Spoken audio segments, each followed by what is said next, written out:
Bhagavad Gita.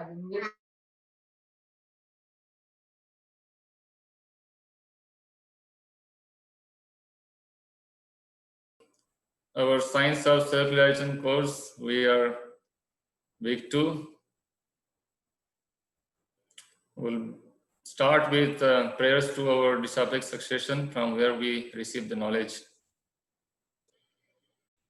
Om Ajnana-timirandasya Jnanam-jana Salakaya Chakshurunmilitam Yena Tasmai Sri Guruve Namaha Sri Chaitanya Manobhishtam Sthapitam Yena Bhutale Swayam Rupa Kadamyam Dadati Swapadantikam Vandeham Sri Guru Sri Yuta Padakamalam Sri Guru Vaishnavamscha Sri Rupam Sagrajatam Sahagana Raghunathan Vitam Tam Sajivam Sadvetam Savadutam Parijana Saitam Krishna Chaitanya Devam Sri Radha Krishna Padan Sahagana Lalita Sri Visakan Vitamscha He Krishna Karuna Sindhu Dinabandhu Jagatpate Gopesha Gopika Kanta Radha Kanta Namastute Tapta Kanchana Gaurangi Radhe Vrindavaneshwari Vrishabhanu Sute Devi Mami Hari Priye Vancha Kalpatarubhyascha Kripa Sindhu Devacha Patitanam Pavanebhyo Vaishnavebhyo Namo Namah Shri Krishna Chaitanya Prabhu Nityananda Yadvaita Gadadhara Shivasadi Gaurabhaktavinda Hare Krishna, Krishna Krishna, Hare Hare Hare Rama, Rama Rama, Hare Hare. So welcome back everybody, those who have been there in last week, and I hope some of you joined new also this week. So my name is Rupa Vilas Das. I'm practicing member from International Society for Krishna Consciousness, St. Louis Temple, and I welcome you all for our second week. Is there anybody who is first time joining today? Could you unmute yourself and tell about yourself?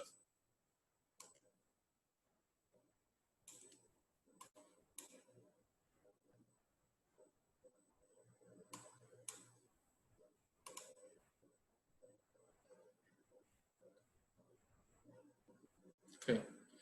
So it seems everybody who was there last week. So everybody welcome back. All right, so we covered in last week about the search of happiness. And this week we are going to discuss about does God exist and how to know about God, if he exists or not. Okay, so we'll move. So we'll do a quick recap from the last meeting, last week, last Sunday. We discussed about different types of fears, right? We are suffering, we are trying to enjoy, searching for happiness. But while we are trying to endeavor for happiness, we are inevitably, we are also suffering 3 types of miseries because of our own mind and senses, because of the other living entities, because of the material nature. We have different kind of fears because of the situation where we are living in material world. We are suffering from the fear of disease. Right now we are all mostly isolating socially from each other.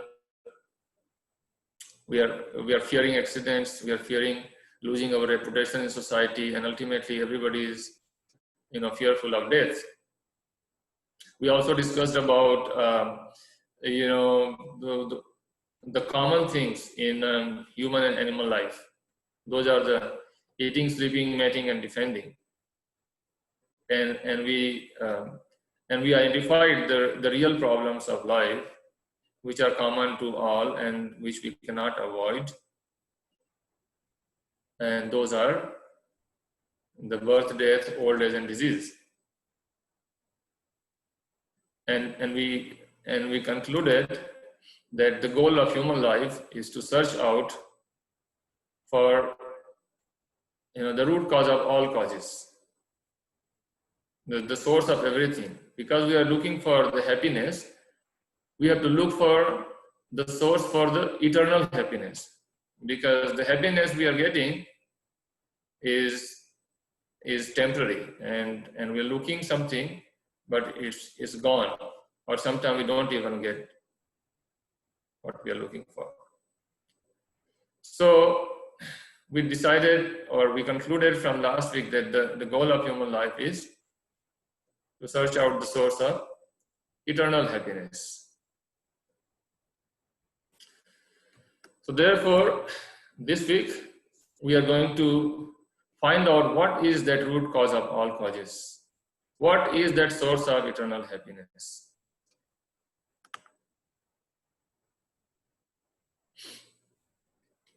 Okay. So let me see. Yeah.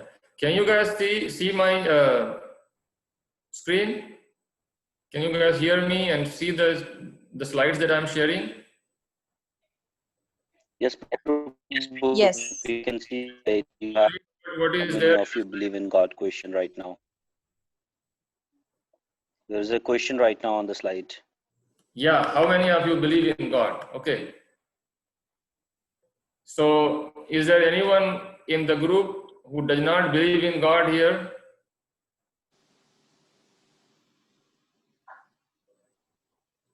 Okay, everybody believe in God. All right. So there is a story about a sage. There is a story about a sage.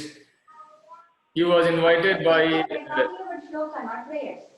Okay, now I'm going to tell about a story relating to this question. That once upon a time in a village, they invited a sage to enlighten them. So the sage asked this question: how many of you believe in God?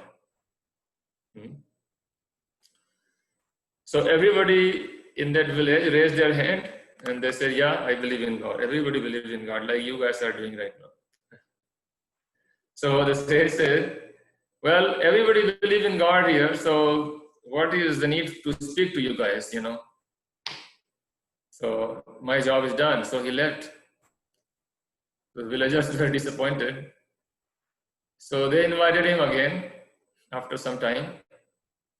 And the sage came again. How many of you believe in God?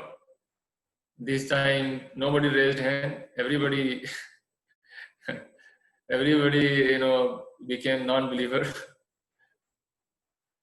So the sage said, nobody believes in God, so what is the use of speech? So he left. The villagers thought this is a very awkward situation, what to do? Okay, let's make a plan. Next time when we invite the sage, let's all the men do not raise the hand, only the women raise the hand. So let's say about 50-50, So they called the sage again and they say, Maharaj, please enlighten us. This time he asked the same question again, how many of you believe in God? And now half the group raised their hand, half the group did not raise their hand. So now what is the response from the sage? He says, well, those who believe about God, they convince those who do not believe in God. So he says, my job is done. Anyway, that's a funny story, but the situation is that many of us, sometimes we think, yeah, I believe in God, but if there is some challenge to us, then we do not believe in God. So that means we are not sure that actually there is God. So therefore we are going to discuss about this topic, that how to assure for sure that there is a God. You guys with me? Okay, so the questions of intelligent human being, inquisitiveness, right? We have got intelligence, so we're going to ask intelligent questions. We're going to ask, why something is like this, why something is like that, why people are dying, why people are getting sick. So there are many good questions. So let's take some of the basic questions here. Okay. So just a pause. Let's see. Okay. So the basic question is, now I'm going to show some pictures. I'm going to ask you, when you see such nice, beautiful structure, what do you think? Do you think that who is the architect? Yes, natural question come, right? Who built such a beautiful structure? What is in the left side?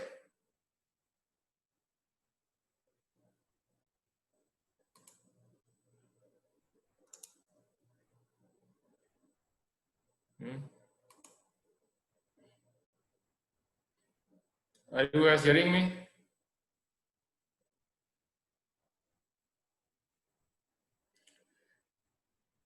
It seems you are hearing, but everybody is muted. So I continue.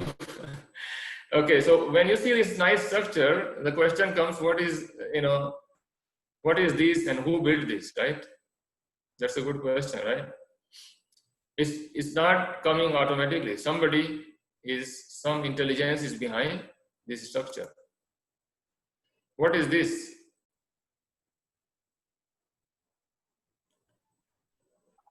Taj Mahal, bro. Taj Mahal. Taj Mahal. Okay. So when we see Taj Mahal, we think about the great art and architecture, and we appreciate this. It's a wonderful structure, and we appreciate the designer or architect. What is it made of? Stones. Yeah, stones. Yeah, marble, right? So can we assume that somebody threw tons and tons of marble, and then this Taj Mahal came out?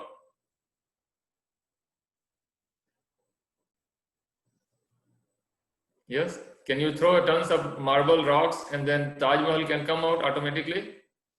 No, Prabhu. Like No. Okay. Thank you. the stones were carved and yeah. Yeah, somebody built it. So like when you see this one, if you are like a computer guy or techie new IT person, then this is Internet of Things. You know that even if there is a one code, one comma, or one character is wrong in this this system, which is a very complex system where all these devices are interacting with each other, all the smart devices, then there will be something wrong. Even if you miss one character, there will be some bugs around and the system will not work. We are using a very complex system right now to be able to communicate through this digital device. So somebody is designing and building these systems with a lot of hard work, right? If you just simply throw all these silicon chips around, and even to build the silicon chip, there is a lot of effort. So if you just throw some silica and plastics or some petroleum, it's not going to come out. So when you see a very nice painting, you will question like who has painted, right? We naturally ask about the painter. So if you see that for this painting, there is a painter sitting, this lady is painting it. This lady is the painter for this painting. What about the natural, the real scene, the real scenery that she is painting? There must be some painter, there must be some creator. So there is the question. Now, who is that creator? Who is the designer? Who is the creator for such beautiful creatures like nice beautiful birds? Who is the designer for this very complex instrument? Our eyes. It can filter certain electromagnetic waves, and it can capture the image of the object, and it can produce that vision in our mind. It's very complex. So we have to think about the designer, right? Somebody have done it. Who is designing all these different, races? So that's a natural question. As a human being, we can question that, there is someone who is, bringing forth all these things in nature. They are not coming automatically.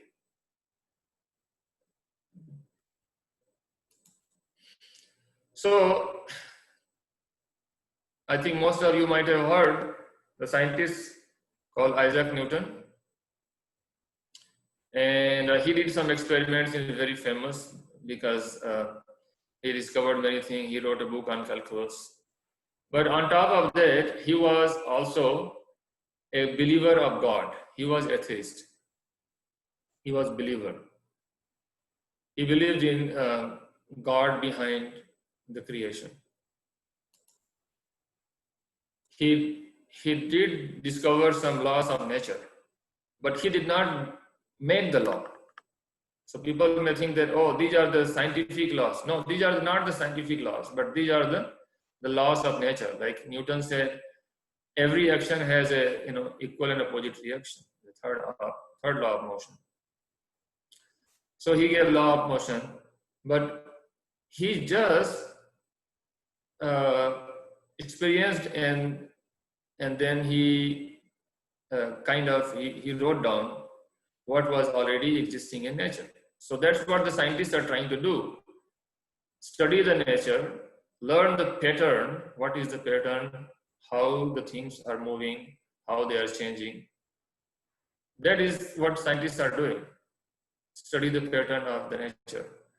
That's what Newton observed, that there was an apple falling, and then he thought about why the things fall down all the time. And he calculated and he came up with a gravity which pulls any objects with acceleration 9.8 meter per square second. So he defined those things. So if there is a nature, it has a law, then there must be somebody who is making the law. Right now, we know that there is the state law, there is a federal law. We have to follow those, right? So those are not automatically built, but somebody is doing the legislation, and by which we are getting the laws. So the laws of nature are given by someone that we have to find out. And we have to find out who is the lawmaker for all these planets moving in perfect harmony with each other. Although they are such huge objects, but we have observed that we are getting day and night in a regular cycle, the seasons changing. We have months with different seasons, different hours of daylights. So all of this is happening in nature. So there is a lawmaker. So once upon a time, there is an anecdote that Newton was a believer in God. So he put a model of planets like this on his house, on a table. He made a very beautiful model, and he used to rotate the lever, and all these planets were rotating around the sun. So he invited his friends. They were non-believers, they were atheists. So he invited his friends, and these friends asked him, this is such a beautiful model, Newton. So when did you create? He said, no, it just appeared. I did not make anything. I said, come on, you did not, it didn't come out by itself. He said, no, it just came out. Next friend came. Next friend asked the same question, when did you make it? He says, no, it just appeared. And none of the atheists, they believe that it came suddenly, appeared like that. So Newton said, you guys don't believe that this model came automatically by itself? No, we don't believe. Then how do you believe that the real planets, which are moving around in perfect harmony, came by themselves? You are asking me who created this model. You are not asking like who created the real planets, planetary systems. So that opened their eyes, and they were kind of inquisitive towards thinking about the creator of the universe. So there is another story that in a barber shop, this barber, usually when you go to barber shop, barbers everywhere in the world, they try to talk, and those are in olden days used to be news centers, right? People used to get different kind of news from the barber shops. So anyway, this barber was saying so many things,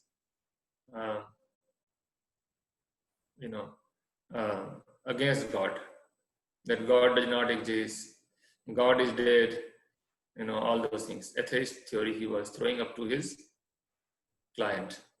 customer. And this customer, this poor fellow, he couldn't say anything, right? Because when you are in barber shop, you are in danger. That if you say something against the barber, then you have that his blade. So he was very silent, tolerating. As soon as the job is done, he came out and he says, barber does not exist. Barber does not exist. Barber is dead. He said, how dare you say that? And this guy said, well, if there is a barber, then how come there are many people, they are roaming around in the street with long hairs? They are not shaved properly. They are not having a nice haircut. That means barber does not exist. The barber says, no, it's not the case. They are not coming to the barber. That's why they have long hairs. So this man said that, yes, that is the case. So they don't know, they don't believe in God because they are not approaching God. They are not trying to know God. So when we look for something, then we will get the thing. That is the lesson that we learn from here. So when we see in nature that we have the natural inquiry, and we have a natural urge also to find out who is the supreme. And we have tendency to surrender to higher authorities in our life. For example, children, they surrender to parents. They may rebel sometime, I want this, I want that, but ultimately if there is external danger, they take shelter of parents. If some outsider comes, immediately children run to mama, right? Students to teachers, they are learning from teachers, so they are also taking lessons, so they are kind of respecting the authority. Now this is, most of us can relate. When we are jobless, then we are going to the employers with our CV, and we are trying to tell them, sir, please hire me. I will work 7 days, and I will work even in weekend. I will work hard, and I will do everything for you. So somehow or other, we are trying to impress the employers. Once we are hired, we become worker for the company, and we are trying to impress our boss because we want something, right? And the boss is trying to impress his boss, her boss, and ultimately everybody is trying to surrender to the higher authority in their life. Why? Because we all want something, right? Therefore, we are surrendering to higher authority. We're trying to know, who is controlling us. So we are trying to find out the controller, so that we can impress upon the controller who has the resources, and we can get those benefits in our life.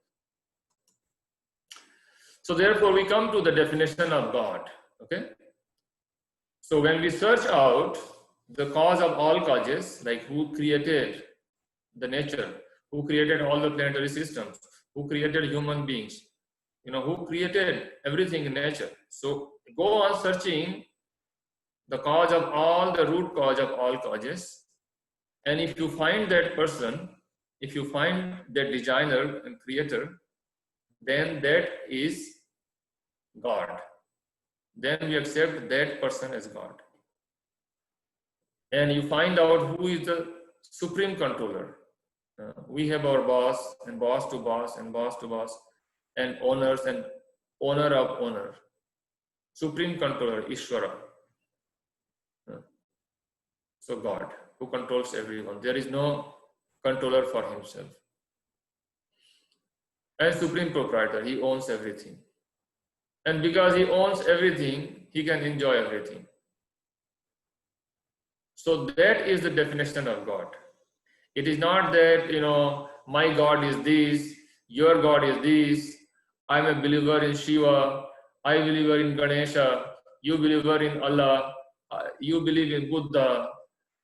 It's not a definition of God. Definition of God is this, that who is the proprietor, who is the root cause of all causes, controlling everything, enjoying everything. You can name him anything. So when you find someone like this, that is God. Their name may be different depending on the language or the experience of people. So we have to find out a means by which to search God like that. So we define God. Now how to find out about God? How to get the knowledge about God? When we define like that who is the root cause of all causes, I cannot go beyond the gravitational pull of the earth. There are some, satellites thrown. There are some, spacecraft. They are going to some distance out of earth, but they have not been outside the planetary system. They may claim they have gone to moon, but even that is questionable. So we get the knowledge from these three methods mentioned here: Pratyaksha, Anuman, and Shabda. For all of these, we can have a theory and practical. Like theory is something assumption that okay, that I assume that it takes 12 hours to set the sun. That is our assumption. Then we can do experiment. We can watch the sun and we can do a stopwatch, and then we get the reading. That is a practical. We get the real data. So we can verify what is our assumption. So by observation. So there are three methods. We'll go one by one. First is called Pratyaksha method, direct sense perception that you can see. Like when you see the sun, you think like the sun is this big, like as big as like watermelon or something. So you may think about sun, but in the fact, we learned from authorities that sun is much bigger than earth, right? So when we rely on our senses, we may not reach to an exact fact because these four reasons. Because our senses are imperfect. We see something and then we just assume based on what we see. While our senses are perfect, we cannot see beyond electromagnetic wave, which is beyond visible range. We just see within certain wavelength. We cannot hear all the frequencies of sound. For example, we don't hear something which is below 20 hertz or above 20,000 hertz. So subsonic or supersonic we cannot hear. Our ear has a certain limitation. We are illusion. Because of imperfect senses, we are illusion. We cannot see properly with low light. We cannot see in darkness. We may not be able to see properly. When you see a rope, we can assume it's a snake. We commit mistake because we don't have perfect senses. Then we take a wrong decision, and then our decisions are mistake. And because we have a wrong decision, we try to teach others, then instead of teaching, we cheat. So like here, the flight is there. If you try to see the flight, after some time, this aeroplane is going to hide in the cloud. That doesn't mean that the aeroplane is vanished. Still it is flying, but it is covered. Our eyes are covered by the cloud. So by pratyaksha, we cannot reach to a fact. So here is a cheating mentality. So in India, like when sometime in bus stops, some vendors come out and then sell some of their articles. So this vendor was selling like this fan, because it is hot in India, like many bus stops, people are kind of suffocating.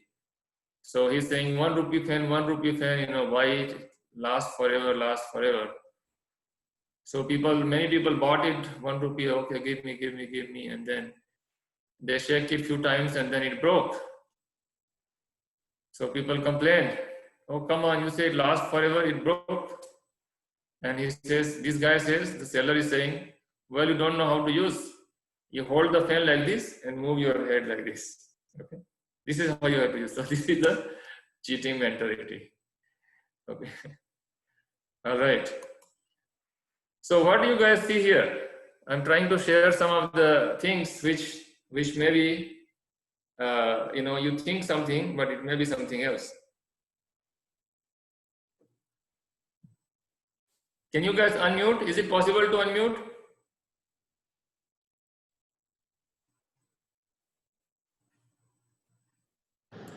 Prabhuji, it's a lady or a painting, something like that. It is a young lady. Might be Prabhuji. Okay. It's a lady with a beautiful hat on her head. Okay, let us ask some other devotees. So you think it is a young lady or old lady? I think Prabhuji, she is young. Okay, good. Okay, next. Other opinions? Yes, Prabhu, probably a teenager. Okay. I can see an old lady. Okay, who says old lady? Okay. So one person says teenager, another person says old lady. Okay. So, okay. It's actually an optical illusion, right? It is, yes. So you can see something different than I can see. Or, one Mataji is looking at it saying it's a teenager, and then teenager is in her backside is towards us, and looking far and thinking, who has a black neck beard, right? Yeah, it's an old lady. Actually, it's a both. We can see both the faces. Okay, now you can see both the faces now. Yeah, that's good. So some of us have seen the teenage girl looking that way far, and then some of us seen the old lady now. Now, if you notice, the neck beard becomes mouth of old lady. The ear of the teenage girl is the eye of the old lady. Now, those who have seen the teenage girl, can you see the old lady also now? Yes, Prabhuji. Near the neck, it's the mouth of the lady, and the face of the teenager is the nose and the forehead of the old lady. Yeah. So, sometimes when I just see it, when I see one identity of this picture, it's very hard for me to switch to the next identity. So, our senses are, defective, like we are illusion, like we are in illusion, right? That's I wanted to impress upon everybody that, yes. Now, can you see this? How are these lines, the horizontal lines? Are they flat or they are sloping?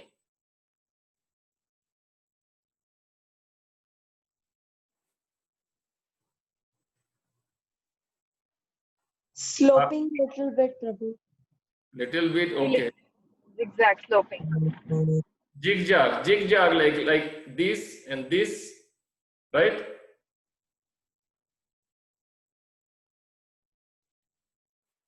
How many people agree that these lines are sloping? Only 2 people said yes.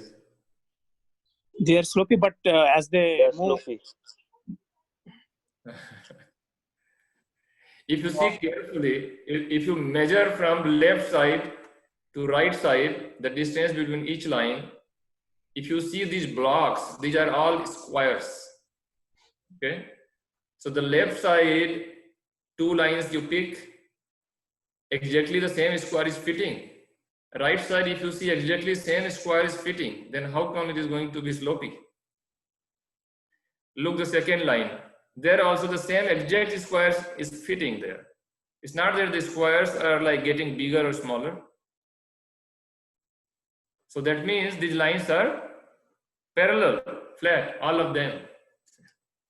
Only because these blocks are arranged, staggered, we get illusion. So the point is that we get illusion. So our senses are defective. We cannot reach to the perfect conclusion if we just rely on our senses. The next method is Anuman. Because we think that, okay, we cannot get exact conclusion by direct evidence, then let's do some hypothesis, some guesswork. So here comes some guesswork by 6 blind men. They got one object, different part of one object, and they were reaching to their hypothesis or anumana or some guess. So first blind person touches the object and says, this is a snake. Next person touches the body and says, this is like a wall. Third person is touching another part and saying, this is like a tree trunk. The next person is touching and concluding that, oh, it is a fan. Another person says it is a rope. And then 6th person says, no, this is an arrow. So all of them are taking observation, and then based on the observation, they are extrapolating. Like, you know this much, but then you conclude this big something. So like that, we went to moon in one spot, we think like that, and we think that there is no life in the moon, like that. So that is hypothesis. So now these guys, what is this entity they are looking to? Anybody know?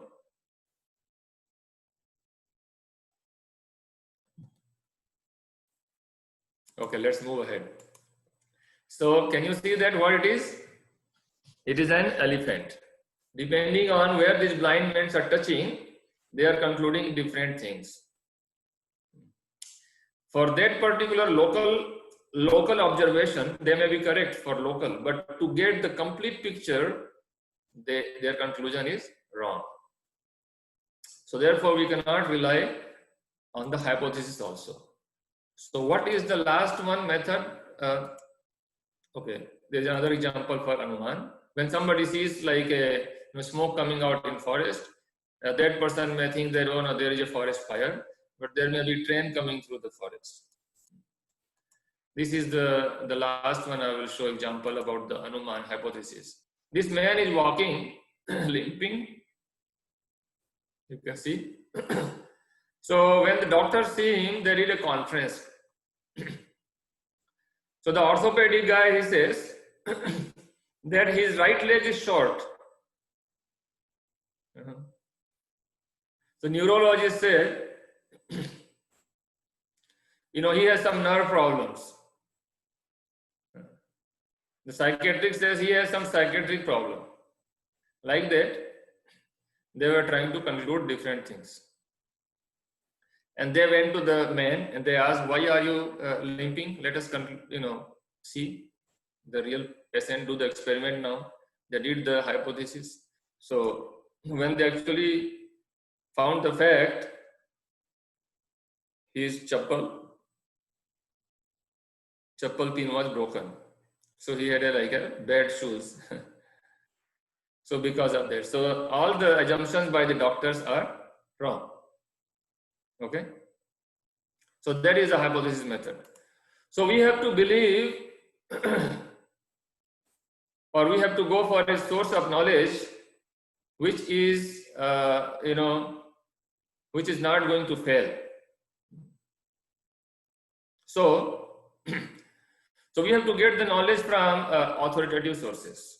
For example, in our real world life, when we want to know about fixing the car or maintaining the car, we have to refer the car manual. When to change the oil, how to take care of your car. It comes with manual.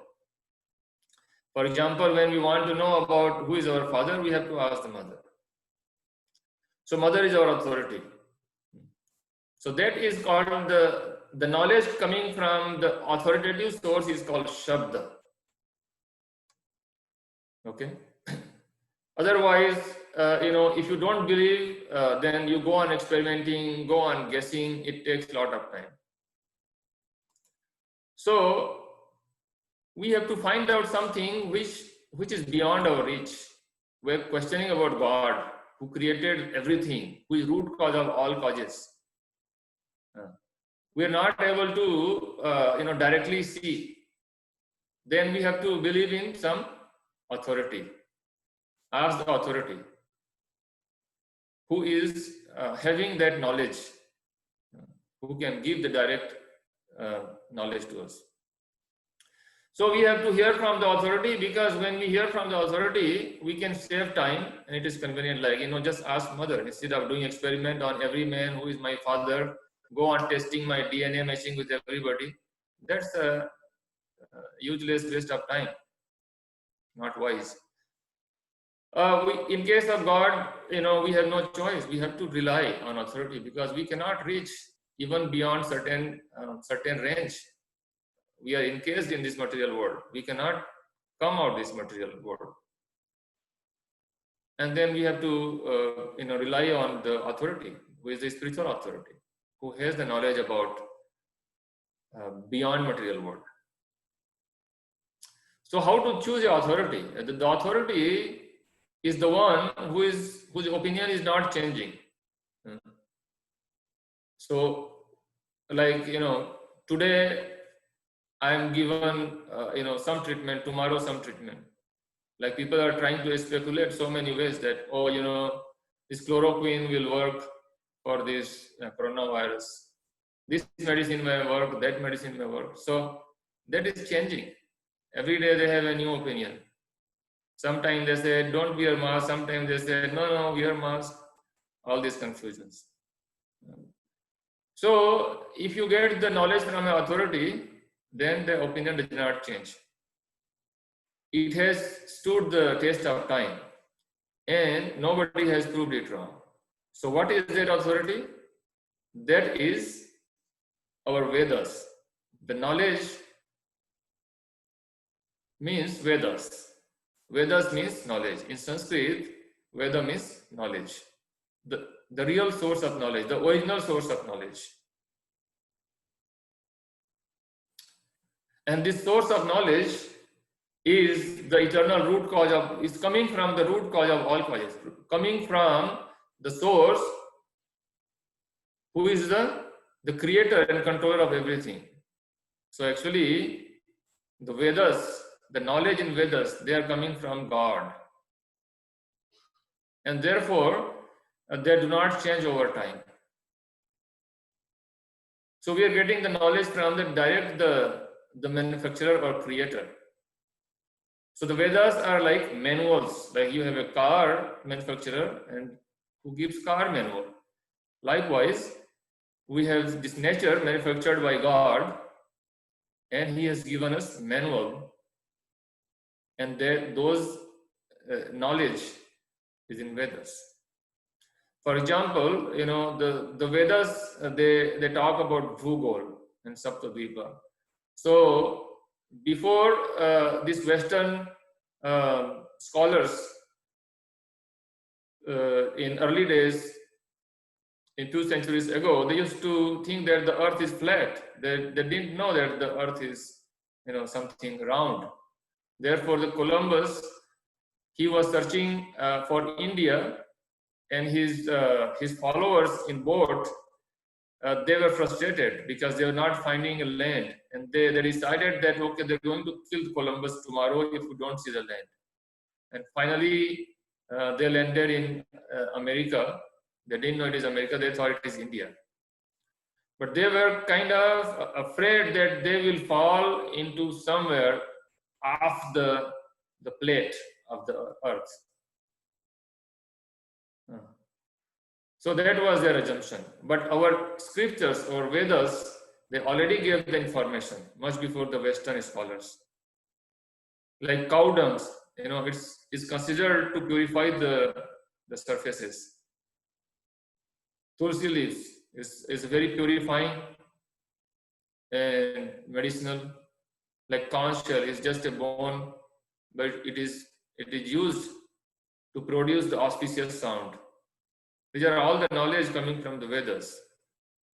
The Vedas, like in Srimad Bhagavatam, we have a expanded version of Bhagavad Gita. There are like 12 cantos. It's like 18,000 verses there. It gives you knowledge about everything you need to know. Sociology, anthropology, psychology, physics, chemistry, you name and you get everything there, economics. So in 3rd canto of that book, perfect description of how a soul is injected into mother's womb and how the fetus, the embryo develops. And in 1 week, what is the shape and size? In 1 month, how it develops, when the heart develops, when the different eyes, ears, nose, those parts develop like that. They're all described there. So they're not changing over time. The doctors have verified those, and they find exactly whatever is description there in the Vedas, they are there. And they are also doing future predictions. Like in 12th canto of Srimad Bhagavatam, they give many predictions. Like in future Kali Yuga, there will be anarchy. People will not be getting food, they will be suffering. They will kill each other, like that. They're described there. So, like another thing is, like we see there are numbers, special numbers in Vedas, 108. They're like 108 is very auspicious number. So it is based on some calculations. And who did those calculations? They have already done it. The knowledge is there in the Vedas. Why 108? Because if you multiply 108 with diameter of the moon, then you get the distance between the earth and moon. If you multiply 108 to the diameter of sun, then you get the distance between earth and the sun. And you can match with what the scientists are guessing now with their instrument. They are reaching to the same conclusion with some tolerance. Now there is another description about Hanuman approaching sun. Yug Sahasra Yojan Par Bhanu. So Yuga is 12,000. Sahasra is 1,000. Yojana, 1 yojana is 8 miles. So as per that calculation, our Vedas give knowledge that the Bhanu or the sun globe, which is 96 million miles away from Earth. So that's what Hanuman approached. So same information that scientists are verifying now. Only they can verify. They cannot discover new thing. Whatever is to be discovered, everything is given by the lawmaker. The only thing you discover is the pattern in the nature, and then you say this is the law. But law is given by God. So one may question that, like you are saying about Vedas, but what about different things like Qurans or Bibles? Yeah, they are subsets. Like, you know, like you have a pocket dictionary and there is a like a big encyclopedia dictionary. So in a pocket dictionary also, you get the similar thing, similar meaning. But in a big dictionary or encyclopedia, the same word is described by giving different forms of the word, past tense, future tense, how to use in a different context. But the pocket dictionary also gives some basic information, and which is not wrong. So like that, in every religion, you know, the goal is to surrender to God. Surrender to God, okay? Surrender to higher authorities, and whatever the situation was there, according to the time, place, and circumstances, in that situation, those facts are revealed so that they can understand only that much.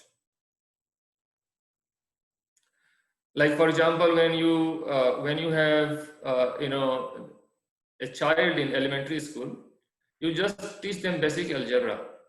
But when they go to college, then they take advanced mathematics like calculus, spherical harmonics, graph theory, all those big mathematics.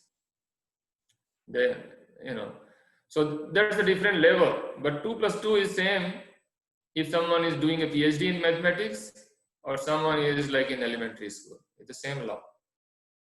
So essence is the same. Another example is someone visits, you know, a elementary school child visits a doctor and asks the doctor about digestive system. Then the doctor will say, you know, when you eat, the food goes to your stomach, the energy is absorbed and it gives, you know, energy chemicals are absorbed in your body, and you can utilize the energy to play, and the waste material is eliminated from your body as excretors. So that's the basic digestive system. But when somebody, you know, a pre-med student goes to the doctor, then he will explain in a more detailed manner. He said, okay, when you take the food, it goes through your esophagus, then it goes to your stomach, that is mixed with some, you know, juice from the pancreas. Then it goes to different type of intestines and eliminated. When a medical student or a MD student goes to the same doctor, then the same doctor will give more description. He will say, okay, what happens if it goes to the esophagus? And then it goes to the stomach. What kind of cells are making the walls of your stomach? How the gastric juice is secreted, and how different enzymes mix together to digest and release sugar and control the sugar in your blood. So all those different hormones and, you know, deep chemical level of description about digestive system. So you can go to more description according to the ability of the student. So Vedas are ultimate authority. They give the full description about the whole creation, about the nature of the human being, the nature of all the creatures, nature of everything animate and inanimate. They are the storehouse of knowledge because they are coming from the lawmaker, the creator of everything. But in our age, our capability is also not that much to understand the whole range of the Vedas. Therefore, we are advised to take the essence of the Vedas in the form of Bhagavad Gita, which is directly spoken by God himself. And Srimad Bhagavatam is another book, as we discussed, 18,000 verse. Bhagavad Gita has 700 verses and dialogue between Arjuna and Krishna. And Srimad Bhagavatam is, you know, 18,000 verses, and it is about God. So Gita is the song of God, and Bhagavatam, Srimad Bhagavatam, is narration about God, God's activity. So if there is a God, then what is the nature of that God? That is described in Srimad Bhagavatam. Okay. So we are learning, some basics. What is the definition of God? What is the nature? How we are illusion, and all these, different arguments to reach to the conclusion that yes, there is a God which exists, and God is not sectarian, but whether you are a Muslim or Christian or Hindu or Buddhist, search the cause of all causes and you find that person, and that is God. So one is theoretical knowledge, another one is practical knowledge. So how do you know what is the liquid in this? Just by testing it, right? Srila Prabhupada gives example of our founder Acharya, our teacher. He gives example of a honey bottle. So when you want to taste the honey, simply by licking the bottle from outside, you will not taste what it is inside. What is the taste of honey? You will not know. So we have to do some experiment. That experiment is something like, when we hear from the authorities, the spiritual authorities. And so we respect your presence here, and we will gradually discuss how to practice. Those are described in our scriptures. And if you patiently, go on coming back every week for another 6 weeks, then we will have a perfect concept about the theory and practice about our life and goal of human life. Okay. So, is everybody convinced that God exists? Now is the time to ask questions. We can discuss. Thank you very much for being with me and tolerating. And I hope it made sense. And if something does not make sense, please unmute and share.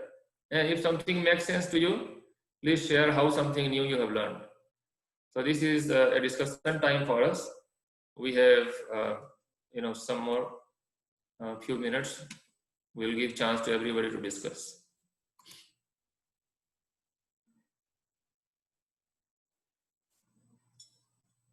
I hope you can unmute now.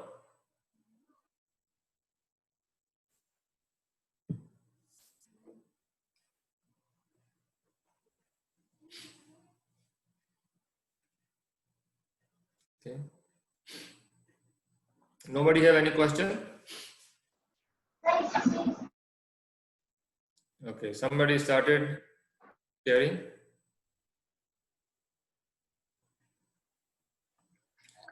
Prabhu, thank you for this wonderful session. Yeah, I think your analogies and examples were excellent to get an understanding and the subject. Okay, Mayank Prabhu, thank you so much. Thank you. Is there something new that you learned today? I mean, I really like the example of Newton. I did not know that he was also a God believer, and how he, how you presented it, his example in a different way, that, it's not that something he invented. It's like everything was there, but then he presented to the world. So Yeah. Very nice. Thank you, Prabhu. thank you. Okay.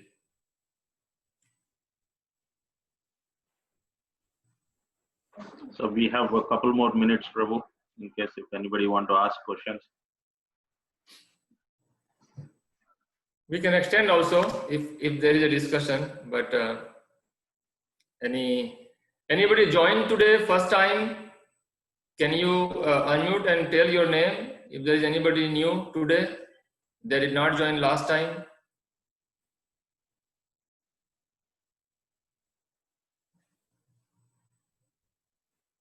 Okay. Is there anybody who has decided not to come next week? That's a good question.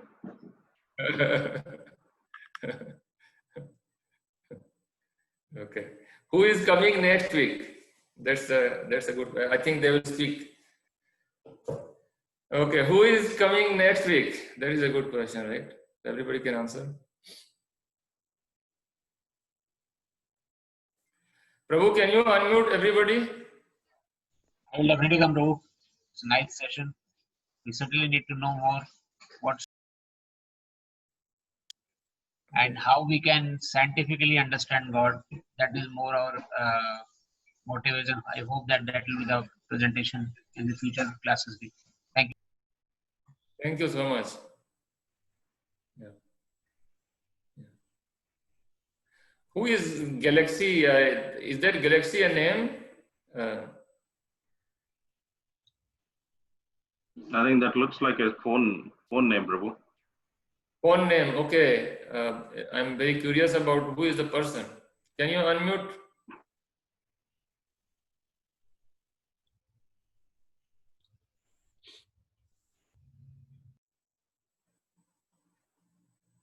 I don't know whether they know how to unmute, Prabhu. Can you unmute everybody?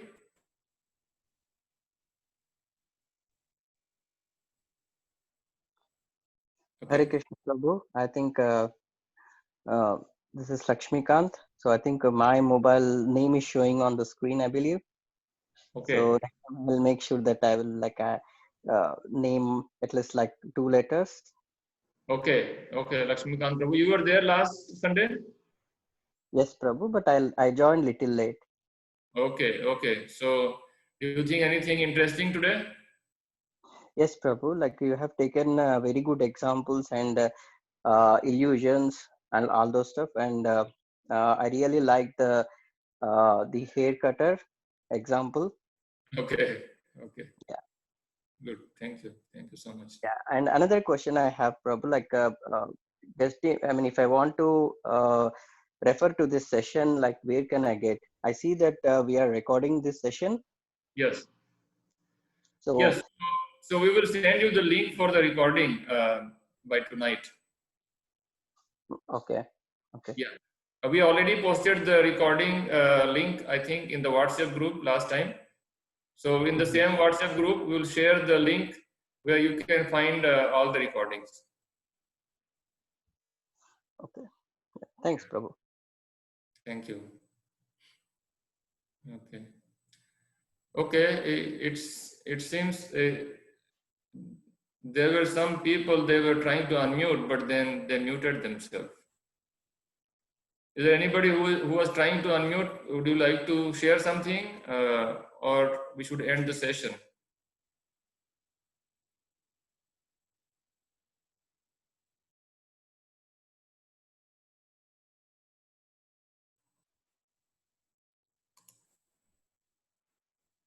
Okay. All right. So it seems everybody is okay with that. So we can end the session and thank you very much. And we'll see you next week with the next topic. If everybody agrees here that there is a God existing, then we will take the next topic, which is, who is that God? Okay, based on our scripture. So we are assuming today that, you are convinced that God exists and you are ready to accept the higher authorities of Vedas. So we'll make the Vedas as our source of knowledge and we'll move ahead and find out from the Vedas who is that God. Okay, thank you very much. Hare Krishna. Hare Krishna, everyone. Hare Krishna.